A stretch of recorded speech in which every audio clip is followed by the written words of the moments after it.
Ahora nos dan aquí nuestro conjunto, que sería C00. ¿Quién es este conjunto C00? Igual que el conjunto L2, son aquellas sucesiones de números complejos donde cuando cogemos las componentes en módulo al cuadrado y hacemos la suma, eso es finito.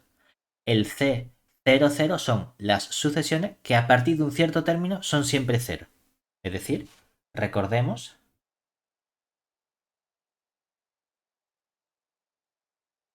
que nuestro espacio C00 es el conjunto de sucesiones, vamos a llamarla X rayita, igual a X sub n, desde n igual a 1 hasta infinito, que están contenidas en los números complejos, tales que existe un cierto término n0 natural,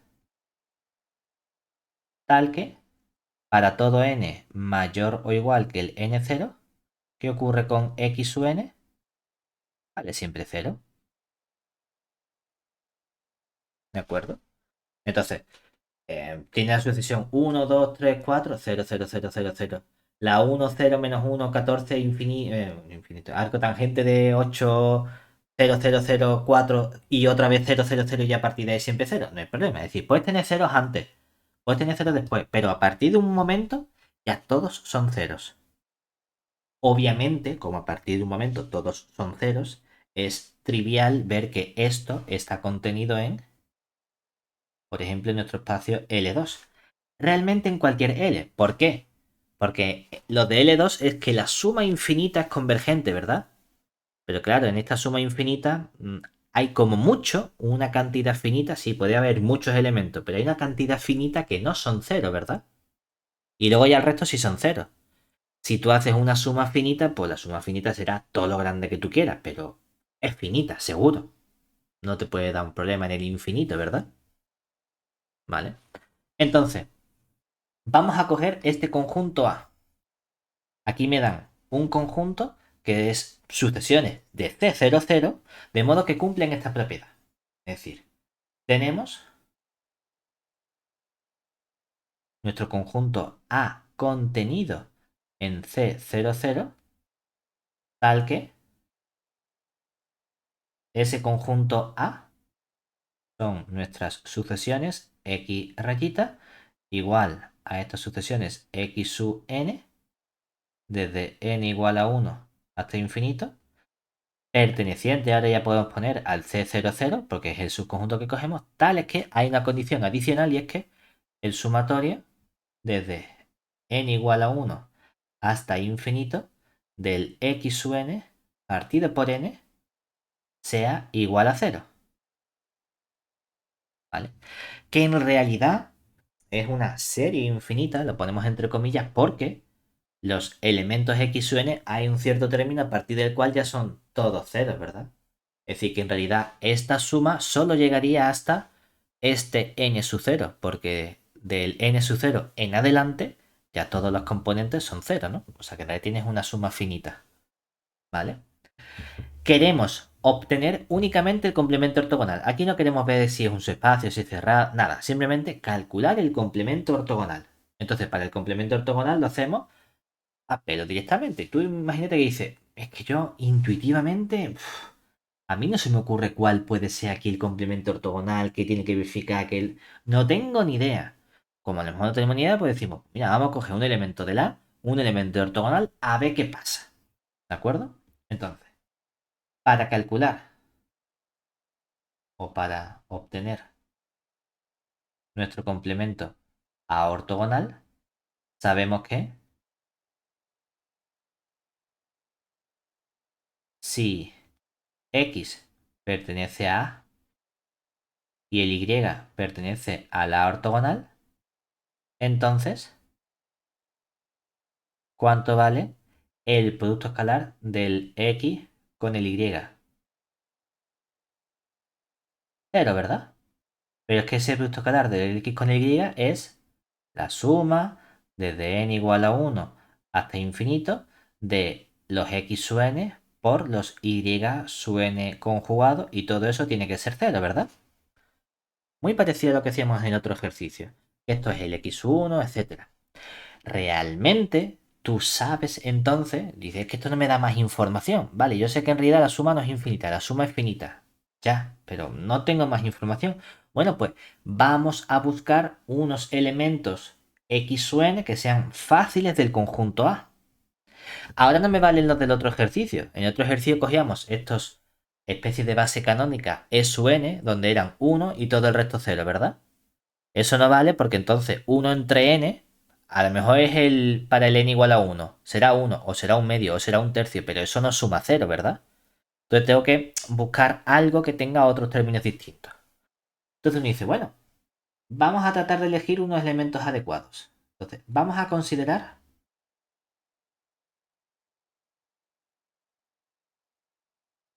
la sucesión o los elementos. Antes lo he llamado SUN. ¿Lo quieres llamar también SUN o le quieres cambiar el nombre y ponerle otro nombre distinto? Para no confundirlo a lo mejor con los SUN. Da un poco igual. Los elementos SUN o los que tú quieras, que van a ser sucesiones, ¿verdad? Claro, ahora no puedo poner simplemente todo 0 y un 1. Porque todo 0 y un 1 cumpliría que 1 partido por n es 0. No, 1 partido por n no es 0, ¿verdad? ¿Cómo lo podemos hacer? Hombre, lo más sencillo sería, ¿qué pasa si tú pones un 1 en la primera componente? Claro, que entonces, cuando yo haga la suma desde n igual a 1 hasta infinito de estas componentes, bueno, vamos a poner e sub k, ¿vale? Haga la suma de n igual a 1 hasta las componentes e sub k, ¿qué sería? Eso es e sub nk partido por la n, ¿verdad?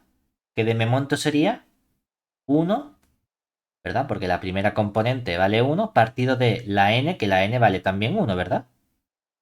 Más, tú dices, hombre, pues eso no es cero, o sea que necesito otro término y ese otro término que necesito que sea negativo, ¿verdad? Para que compense. Entonces fíjate que si tú pones aquí 0, ¿qué ocurre? Que ahora vendría 0 partido de 2. Y si pones otro 0, ¿qué ocurre? Que aparece más 0 partido de 3. Y si sigues todo este proceso, ¿qué ocurre? Que todos van a ser 0, ¿verdad? Entonces, no puedo poner todos los elementos simplemente 0. Necesito un término que sea negativo. Pero claro, si ese es el término, estamos con las componentes n, ¿verdad? Y aquí aparece la componente enésima.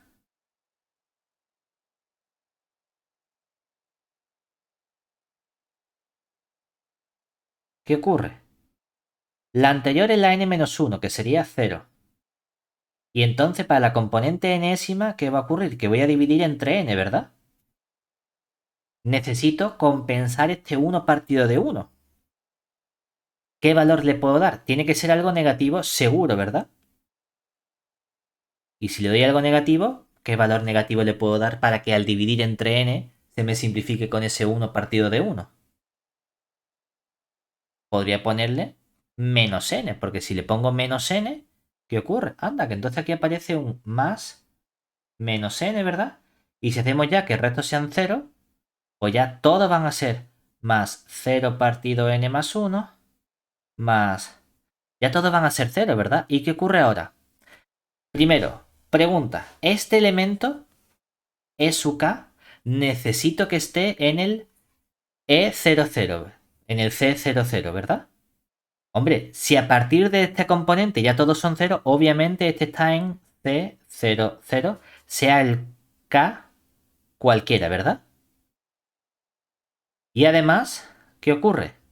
Que cuando estudiamos la suma de las componentes, ¿esta cuánto vale? 1, esta de aquí, o sea, esta valdría 1, esta de aquí vale menos 1, y entonces nos queda 1, 0, 0, 0, menos 1 y todo 0 sería 0, ¿verdad? Pero si justamente este vector es su k del C00 cumple la condición del conjunto A, entonces, ¿qué puedo afirmar sobre este elemento E sub k también? Que el E sub k no solo está en el C00, está también en este conjunto A siempre, ¿verdad?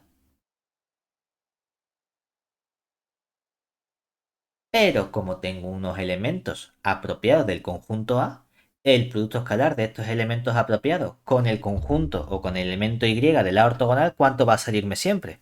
Como los E sub k están en A y el Y está en A ortogonal, ese producto escalar tiene que valer siempre cero. Es decir, por lo tanto,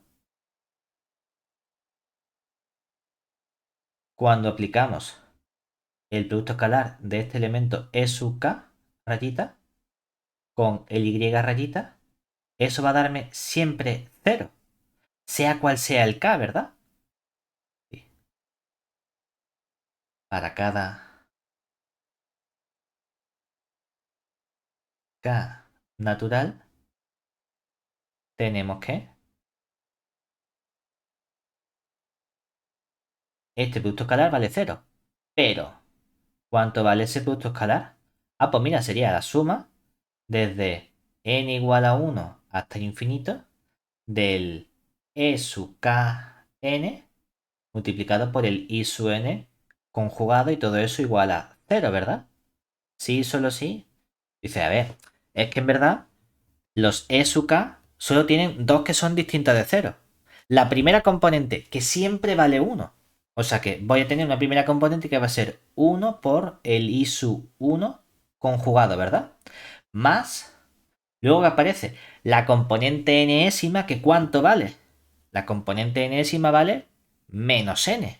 O sea que vamos a tener menos n por el, o bueno,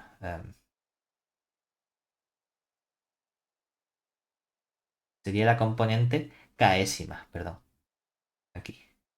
Porque estamos cambiando en k. La componente késima, que sería menos k multiplicado por el i sub k conjugado, ¿verdad? Lo estamos haciendo para cada k. Y todo eso tiene que darme entonces cero, ¿cierto? Pero, ¿qué ocurre aquí entonces? El i sub 1 es fijo, ¿verdad? El i sub 1 es un número. ¿Qué ocurre con el i sub k conjugado? Que tiene que ser entonces ¿cuánto? Si despejamos nos quedaría el i sub 1 conjugado partido por el k, ¿verdad? O lo que es lo mismo, podemos conjugar todo y decir que el i sub k tiene que ser siempre ¿cuánto? I sub 1 dividido entre k, ¿verdad? Claro, ¿qué ocurre aquí? Eso es para cada k natural, ¿verdad? Por lo tanto,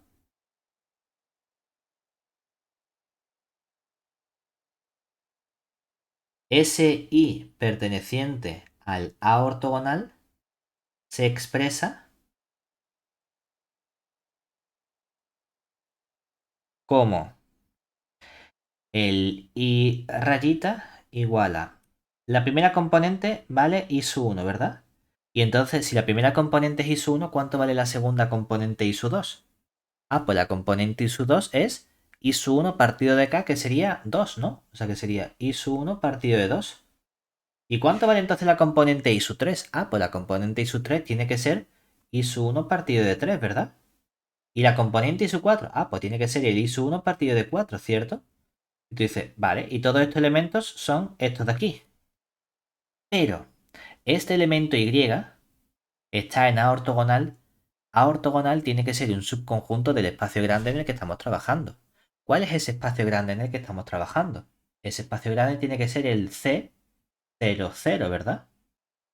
Y el C00 significa que a partir de un cierto término todas las componentes de mi elemento tienen que ser cero. Pero fíjate que esto de aquí, ¿qué componentes tiene en realidad? ISO 1, ISO 1 medio, ISO 1 tercio, ISO 1 cuarto. El único modo, todas tienen el ISO 1 multiplicando, ¿verdad? El único modo de que a partir de un cierto término esas componentes sean cero es que el ISO 1 ¿cuánto tiene que valer? Cero precisamente, ¿verdad? Porque si no, tú puedes decir, a partir de la componente 7 cero, es que claro, la componente 8 es ISO 1 entre 8. Para que ISO 1 entre 8 sea cero, lo que tiene que ocurrir es que ISO 1 sea cero. Pero si ISO 1 es cero, entonces ¿qué pasa? Que todas las componentes son cero, porque todas tienen al ISO 1 multiplicando. Es decir, este elemento, si uno quiere, lo puede expresar como el elemento ISO 1 que multiplica a la sucesión 1, un medio, un tercio, un cuarto, y así de forma sucesiva. Y el único modo de que esto esté en C00 es que el I1 sea 0. Pero el elemento Y de A ortogonal ha sido un elemento arbitrario, ¿verdad? Lo hemos acogido al azar, sin tener que especificar ninguna condición. Y a lo que hemos llegado es que la componente is1 tiene que valer 0.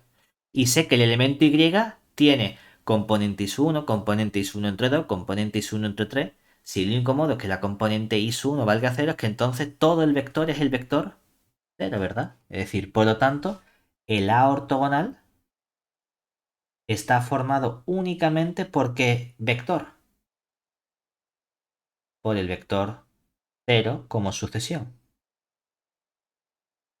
Este es el único, es el único elemento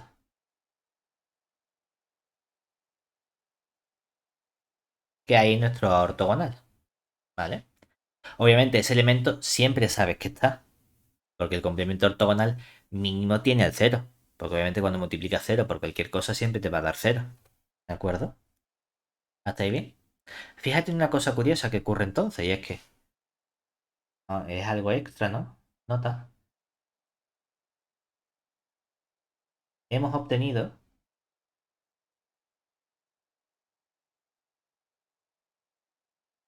entonces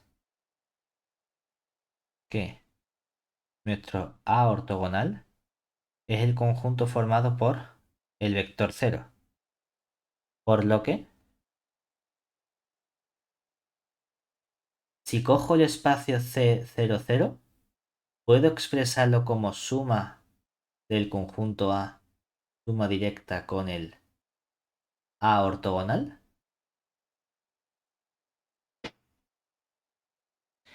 Cada vez, en realidad, el A ortogonal, ¿quién es? Este es lo mismo que el conjunto A, suma directa con el conjunto formado por el cero, ¿verdad? Y si al A le sumo el cero, ¿eso qué me da? El A, ¿verdad? La pregunta es, ¿el C00 es lo mismo que el conjunto A? No, ¿verdad? Porque hay sucesiones en C00 de modo que la suma de las componentes no me da cero. Por ejemplo, si tú coges la 1 y todos los términos son cero, ¿verdad? Obviamente eso está en C00, pero 1 partido de 1 no me da cero. Entonces, esos dos espacios no son el mismo. Por lo tanto, aquí sé que el C00 no se puede expresar como suma directa. Y uno podría pensar, esto es una contradicción, porque en teoría hemos visto que puedo expresar el conjunto A suma directa con el ortogonal como el espacio total. El problema es que para eso necesitaba unas propiedades más fuertes sobre el conjunto A. Es decir, esta igualdad, esta de aquí, se cumple siempre que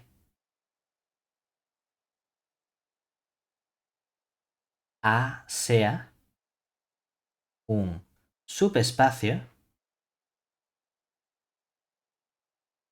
vectorial completo de nuestro espacio grande, en este caso de C00. ¿Vale? Que será el resultado general. Si tenía un subespacio vectorial completo del espacio prehilbertiano, entonces sí tenía siempre que f era suma directa con f ortogonal igual al espacio.